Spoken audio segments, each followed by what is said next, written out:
After losing my parents and my father-in-law, I thought I knew what grief was. And one of my favorite quotes by Vivian Green is, "Life isn't waiting for the storm to pass. It's about learning to dance in the rain." And that's what I came to know about grief. These people are gone, they're not here with me anymore, but I've learned to move on. And I've learned to live with that pain and keep going. And because I know what it feels like to live without those people still in my life, I thought I knew grief. But then something new entered our life, and its name is dementia. And watching my husband slowly say goodbye to his mother day in and day out, I realized I had no idea what grief truly was. If you're new here, hi. I'm Vicki. So in this video, I want to talk about the two types of grief. One from the immediate grief of having to say goodbye to someone who's passed, and the slow type of saying goodbye to someone on a daily basis as we watch them pass before us, whether it's through dementia or some sort of physical ailment. So if you've experienced any of this, please share your story in the comments below. It'll help others going through this. The biggest thing I've learned through this is grief isn't final. It's just something that moves with us depending on the type of loss. So after losing my parents, both in different ways, I thought I knew what grief was. With my dad, when he went into a coma on Christmas Day, and we ended up losing him within a month, even though it was a month, it wasn't a long lingering process, it was still sudden shock, sudden grief. Like one day my dad is here, and the next day he's gone. And you find yourself dealing with that grief. You gotta go to work, you gotta go to school. You get through life, and then one day you're at Disneyland and you remember all the family trips you've ever taken to Disneyland, and you always remember Dad dropped us off, he didn't go. And he picked us up. And he had one rule: you can go and you can stay as long as you want to stay, but you had to bring him home lemon drops. And a year after my dad passed, the family went to Disneyland, and we're on our way and we're walking down Main Street, and I tell my mom, stop, I gotta stop into this last candy stop. And I go in and she's like, oh, I'll go buy something too. And she sees me picking up lemon drops. And she says, what are you doing? And I go, I'm getting Dad's lemon. And it hit me. He's gone. It's been a year, and I don't think I processed it really, but you never know what's going to take you back and bring that person back to you. But in that moment, I'm crying on Main Street. And then there's my mom, childhood diseases. She had scarlet fever. She had polio. She was never supposed to do anything. She wasn't supposed to walk. She wasn't supposed to live past a certain age. And she was never supposed to have children. And well, she did all of those things. So when she passed, when she was 70, there's still that sudden grief. All the years of her preparing me for when she wasn't going to be here, it just all like went out the window. And it's like, yeah, she taught me how to be independent. She taught me how to take care of myself. She taught me how to work hard. The one thing she didn't do was to teach me not to miss her. I miss her daily. She's been gone over 15 years. Right now I'm filming this. This is the holiday season. It's her favorite time of year. My mom loved Christmas so much she started shopping for it in February. I can get through it because of her love for the holidays. Helps me get through the holidays because I feel a little bit connected to her in that way. So all this to say is that while they're gone and you miss them, you learn to find ways to move on, to live fully and do all the things that they would want you to do, even though sometimes your heart is breaking. And while that grief and pain is immediate, and it hits you right away in that moment, dementia, it is completely different. And what I thought I knew about grief, what I thought I knew about processing it, went completely out the window. I had to learn a whole new way of grieving in order to help Michael get through, because none of my tips and tricks can help him while he's watching the person pass in front of him. So as I said, I lost my father-in-law in a different way than how I lost, my parents or my grandfather. One day we were talking and chatting and having a good time. And then the next day he had to be taken to the hospital because he'd had a fall. And once he had that fall, that's when we realized that some of the things that we saw happening to Dad over the last couple of months, being a little bit forgetful, not being able to fill out the check, were signs of dementia. But his dementia hit like in his 80s. So it wasn't like something that was a long, drawn out procession. So again, another quick hit. We're now in this process of now we're grieving the dad we used to have to now understanding the dad we have and watching a little bit fade every single day.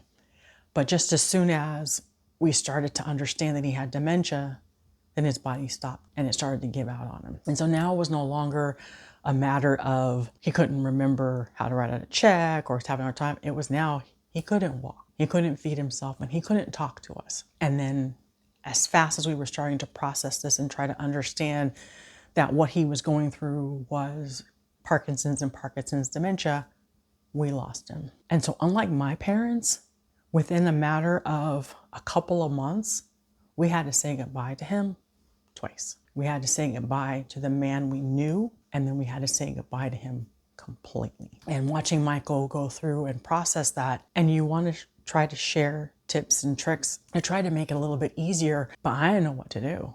I mean, I didn't understand the day-to-day progression and what that would look like and what that would feel like. My mother-in-law's was a little bit different in that there were some signs a lot earlier on that something might not be exactly right, but it wasn't until my father-in-law had his accident that we realized that mom wasn't quirky and just, marched to the beat of her own drum. What we had been noticing over decades was actually dementia. So watching Michael visit mom daily, and you never know which mom you're going to get. You don't know if you're going to get the mom who sees you the way you are today in your 50s, gray hair, slightly wrinkled, or if you're going to get the mom who can only see you as the baby that she made homemade formula for. Watching him brace himself for whatever mom he's going to get that day, and then coming home and giving him permission to grieve, because that's exactly what it is.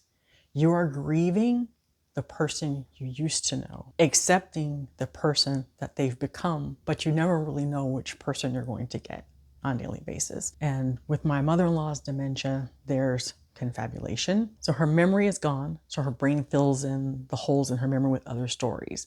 And he's trying to process, is what mom telling me something that's important that I should remember? Or is it a news story? Or is it a TV show? Or is it something that I can forget? Watching him grapple with that. Watching him grapple with the anosognosia of where she can't see herself as having any of the problems that we all see and hear. And just going from my mom was quirky to one day my mom might not remember me. It is a grief that a lot of us will never know. It is a grief that is really hard to bear because it's not a one and done. It's not my mom is gone. It's my mom is going. And having to say goodbye to her basically in your mind every single day, it's tough. It's hard, but it's grief nonetheless. And it is an ongoing grief. That's why they call it a long goodbye. You don't know whether you're going to have, like we did with my father-in-law, a couple of months, or could it be a couple of years or a decade? We don't know, but we do know that for as long as she's here, we're always going to be saying goodbye. So both kinds of grief, they leave their mark on you. One's a sudden pain, one is a long, lingering pain, but both teach you how to carry your love through your pain. I used to think I knew what grief meant until dementia came and showed me another side. And like I've admitted, I miss my parents on a daily basis. Like I lost my dad almost 40 years ago. I lost my mom over 15 years ago. And sometimes the pain is just as raw. It's still just as sharp, but it's just become part of my life and part of who I am today. It's just like the sunrise and the sunset. It's just something that happens. It's the ebb and flow of what we go through as we age. So both types of grief, they leave a mark on your heart. It's never easy, and there's no right or wrong way to go through it. So whether you are in the pain stage and you've been there for a while, that's fine. If you've already learned to dance in the rain and it's only been a couple of weeks, that's fine, because we all process it differently and we're all going to live through it differently. But if that pain comes back, no, you're not doing anything wrong. It's just a sign of how much you loved the people who have gone before us. And if you're in the throes of caring for someone with dementia or another type of illness that solely takes them away either physically or mentally, just know that there are going to be days when you're going to be happy. And there are going to be days when you're going to be sad. And those are all valid ways to process your grief. There's no right or wrong way.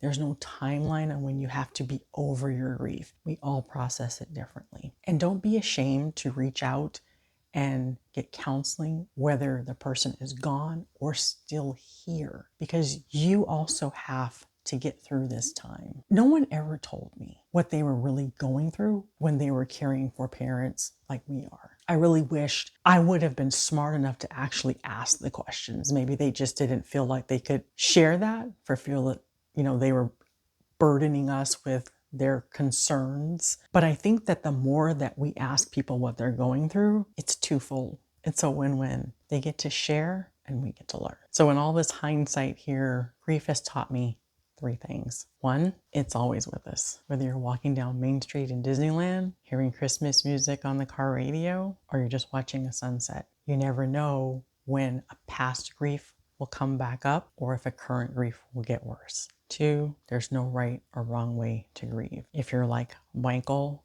who I keep constantly pushing him to cry, to be mad, to punch a wall, do something, you can just sit quietly in your grief like him, or you can be like me. You can cry, you can grieve out loud. Either way is okay. And 3, grief can be carried very gently. Over time, I've learned to carry my grief right alongside my love for those people who have passed before me. And that is because my parents and my grandfather, they all taught me that one day I was going to be on my own. And they all taught me that I had to live on. And because they did instill that in me, even though there are times of pain, I know that I'm honoring them and myself by living fully and moving on and doing all the things they would want me to still do, because that's what they told me when they were still here. And if your parents or your loved one have never verbalized that to you, it's probably not because they don't care. I just happen to have been raised by some people who had childhood illnesses or diseases and things that made them think about the end of their life. So they talked about it a lot more. Your parents didn't talk about it with you. Doesn't mean that they weren't trying to prepare you. They just probably thought they had a lot more time before they had to talk to you about it. So in the words of Vivian Green, take this grief and learn how to dance in the rain.